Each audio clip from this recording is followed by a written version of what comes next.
most independent observers state that Venezuela has more oil reserves than Saudi Arabia. And as you alluded to, this was the richest country in Latin America, one of the richest countries in the world in the 70s. And a lot of instability, as you mentioned, in the 80s and 90s. And it's important to note this is before Hugo Chavez, right? A lot of people just look and say Venezuela, socialism, shoot the arrows at Hugo Chavez.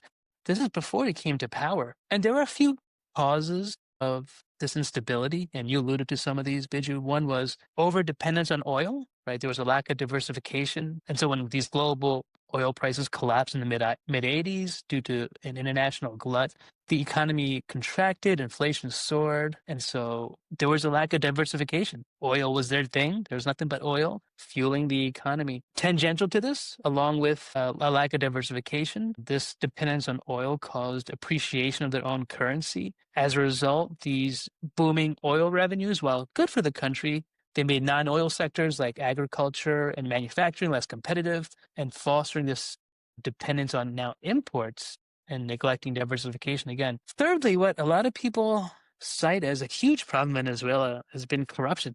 Widespread corruption, sadly, in Venezuela, probably due to this enormous influx of oil revenue. Unfortunately, it's created mismanagement, corruption. Between 1972, people estimate that between 1972 and 1997, people estimate that over $100 billion were embezzled in the country, right, leading to economic stagnation, which essentially made any type of political reform nearly impossible. And so a sad story of an amazing, wealthy country, right?